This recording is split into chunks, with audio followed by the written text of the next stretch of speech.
Buenos días, chicos. Continuamos con las clases virtuales. El tema es carbohidratos. Ya vimos un poco de los bioelementos, todo lo que forma nuestro cuerpo en cuanto a estructuras pequeñas, si podemos decirlo así.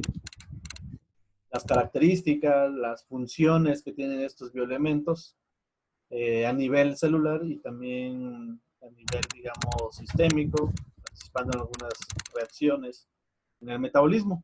Ahora, después mencionamos lo que son las propiedades físico-químicas del agua como mayor componente de nuestro cuerpo. Recuerden que un 60%.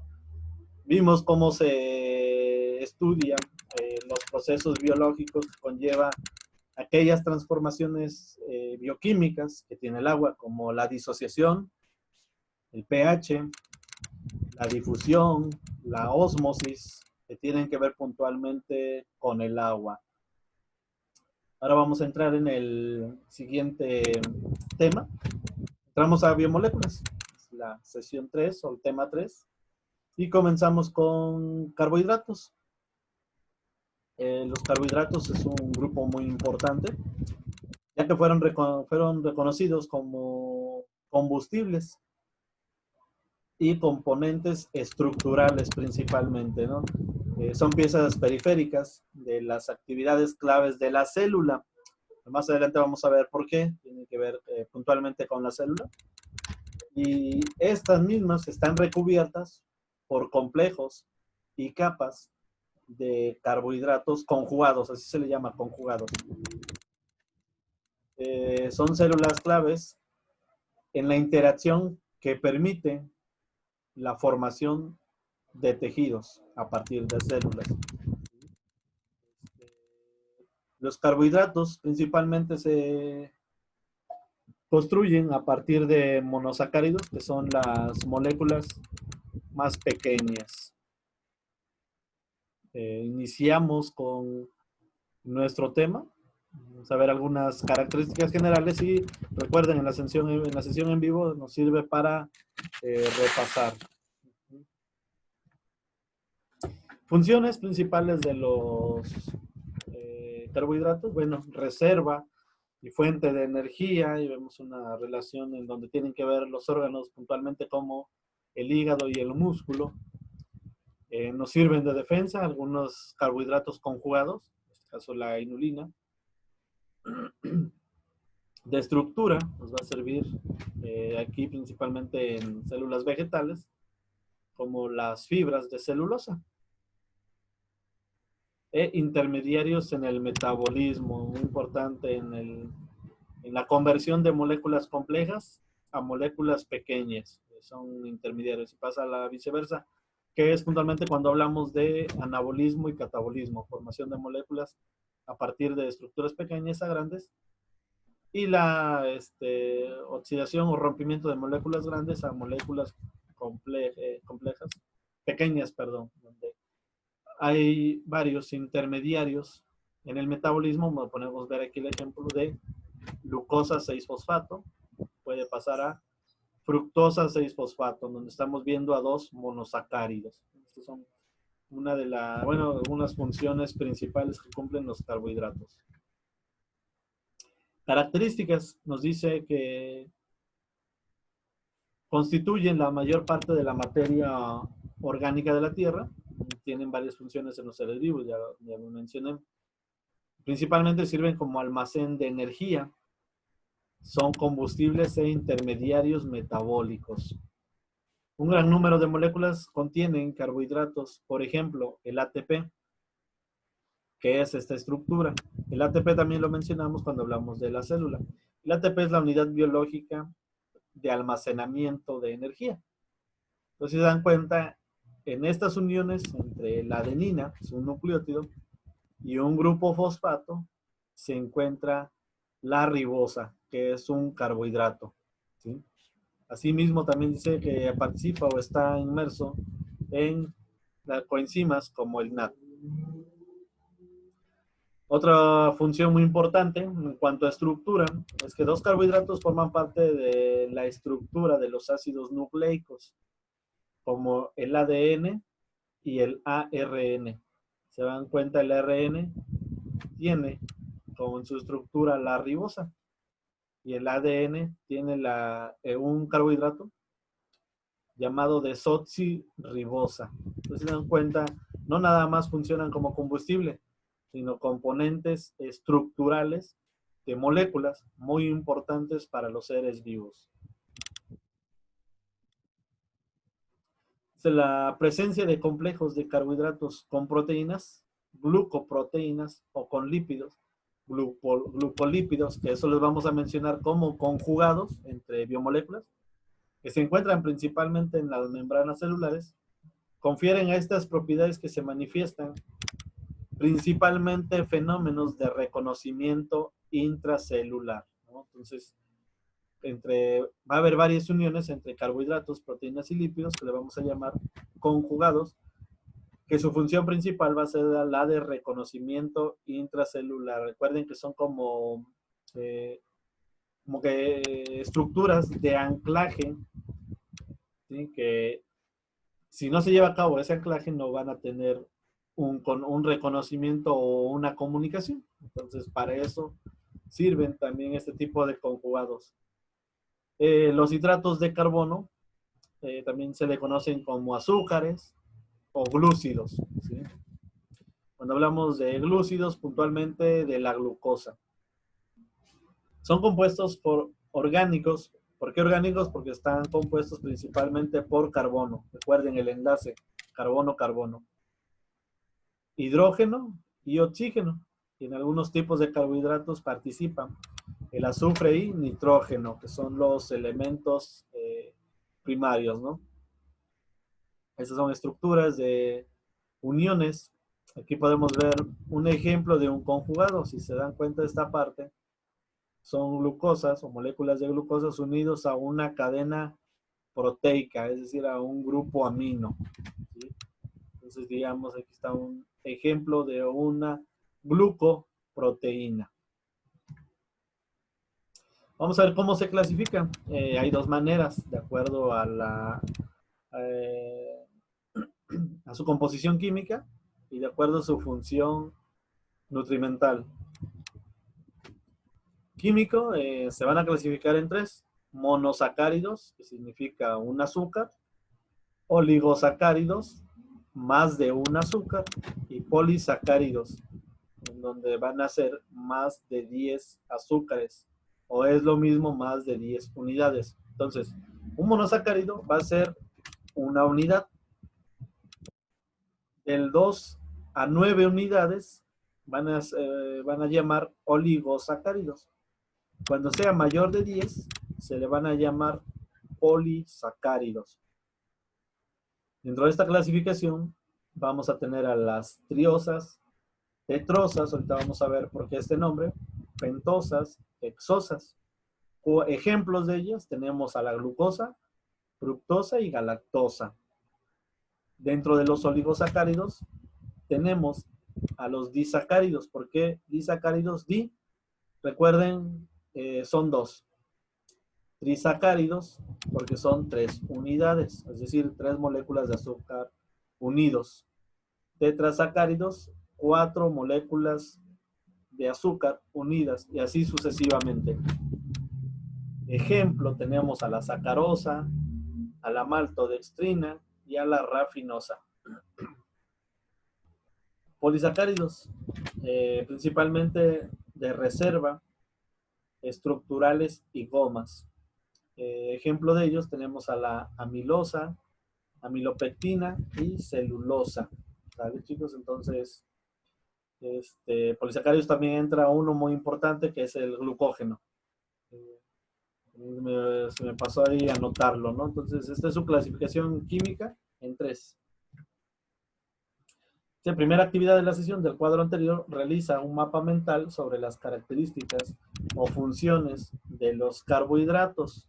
Por ahí aquí a los polisacáridos, chicos, agreguen el glucógeno, ¿vale? Lo que van a hacer es un mapa mental de estos carbohidratos, características y funciones principalmente. Más que nada para que se vayan relacionando con los principales carbohidratos. Tenemos otra división. Perdón, de aquí de acuerdo a su peso molecular, simples o complejos. Entonces, simples entran los monosacáridos y oligosacáridos, y los complejos serían los polisacáridos, ¿no? Entonces también es otra división que pueden encontrar por ahí. Y dice, dependiendo si tiene uno el grupo aldehído o cetona, se dividen en aldosas y cetosas. Esta división es de acuerdo al grupo funcional.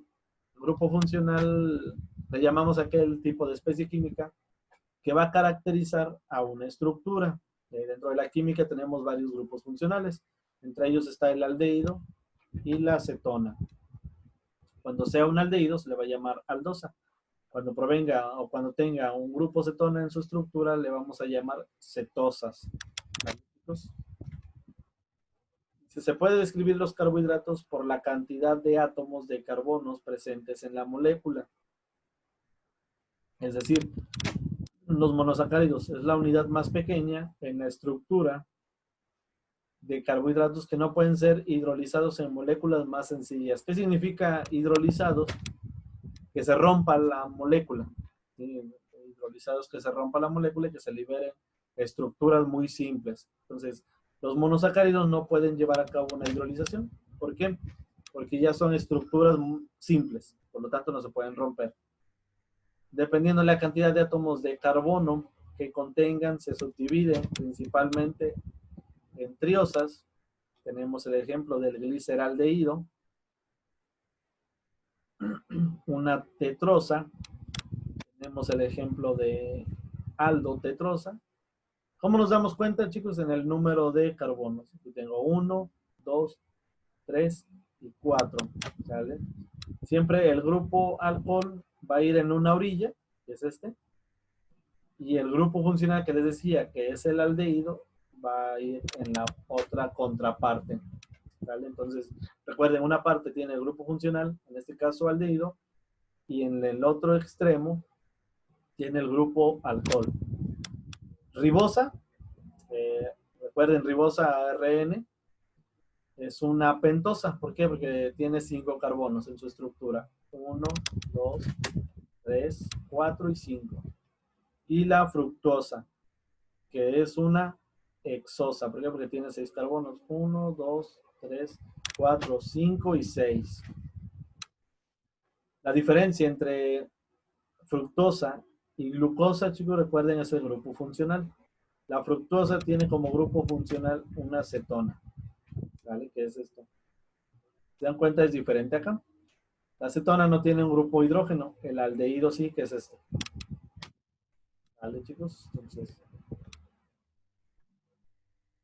dice, dependiendo si tiene uno el grupo aldehído cetona, ya lo habíamos visto. Cuando tenga un aldehído, se le va a llamar aldosa. Si tiene una cetona, vean el grupo como es diferente acá. La diferencia es el hidrógeno. Aldosa, cetosa, cuando tenga una cetona. Vamos a ver algunos de los carbohidratos más importantes. Entre ellos, pues bueno, entra lo que es la glucosa, ¿no? También se le conoce como dextrosa. También es muy conocido como azúcar sanguínea. Y de ahí el problema de la diabetes. Dice que es un bloque constructor ¿de qué? De moléculas más grandes o más complejas, entre ellas el disacárido, como la sacarosa, la lactosa, polisacáridos como el glucógeno o la celulosa. Este tipo de estructura dice que es muy importante en cuanto a la generación de energía. ¿Por qué? Porque se oxida en una serie de reacciones metabólicas conocida como la respiración. Es donde se va a romper esta estructura, donde libera energía química para realizar trabajo en las células. Entonces recuerden que del rompimiento de esta molécula se genera dióxido de oxígeno y agua, ¿no? Para generar la energía, el rompimiento, la oxidación. Ustedes lo pueden ver en dos formas. Esta es una estructura que le decimos abierta o una estructura cíclica. ¿Vale? Es lo mismo, estructura cíclica y estructura abierta. Más o menos, la concentración que debemos de tener en un equilibrio en el cuerpo es aproximadamente 70 a 90 gramos sobre decilitro, ¿no? Dice aquí, el principales órganos o en que se pueden convertir la glucosa o en sustancias, es que la glucosa va a ser almacenada en el hígado y en el músculo principalmente como una estructura llamada glucógeno, ¿no? Glucógeno, recuerden que es una estructura que está formada por la unión de varias glucosas. Aquí está el metabolismo, es lo que les decía, rompimiento, oxidación de esta molécula, el dióxido de carbono, agua y energía. Y también la conversión en un exceso de estos carbohidratos en grasa, ¿no? Entonces de ahí viene el problema de la obesidad, sobrepeso, diabetes. Por eso es un monosacárido más importante, ¿no? Porque está relacionado con enfermedades que tienen alto índice, hablando puntualmente como en México, ¿no? Entonces, por eso es muy importante, ¿no? Otro de los monosacáridos importantes es la galactosa y la fructosa. La galactosa principalmente se obtiene a partir de la lactosa, que es un disacárido que más adelante lo vamos a mencionar. Se encuentra principalmente en la leche y productos lácteos.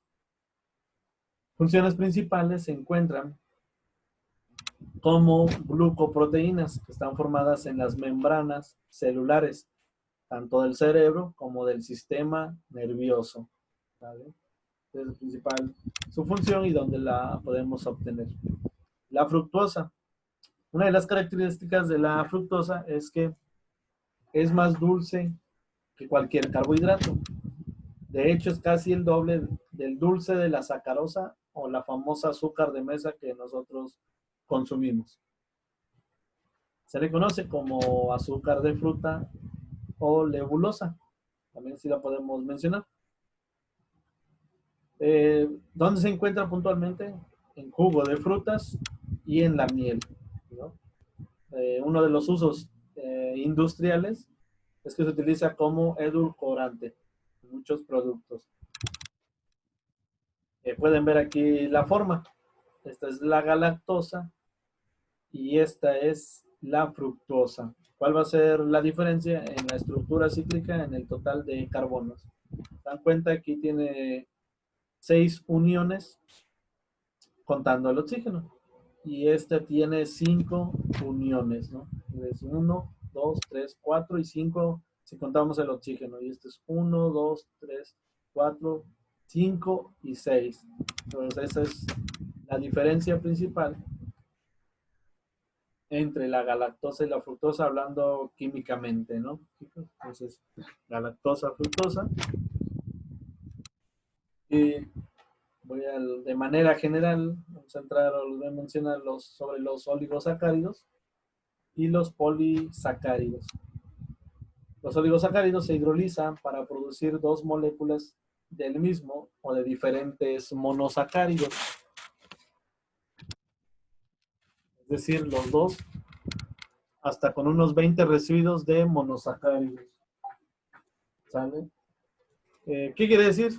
Que son los que van a separar. Los más comunes, los disacáridos, que significan dos residuos de monosacáridos unidos.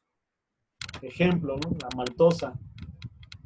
Dice que está formada por dos moléculas de glucosa. La sucrosa es una glucosa más una fructosa. Y por último tenemos a los polisacáridos, que son los polímeros que contienen en general más de 20 residuos de monosacáridos.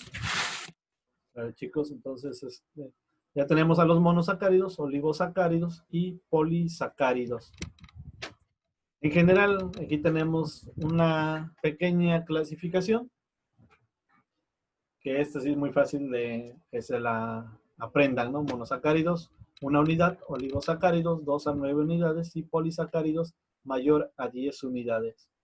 Los monosacáridos van a estar divididos entre aldosas o cetosas. Recuerden, esto es de acuerdo al grupo funcional. Y los oligosacáridos van a ser disacáridos, trisacáridos, dependiendo el total de carbonos.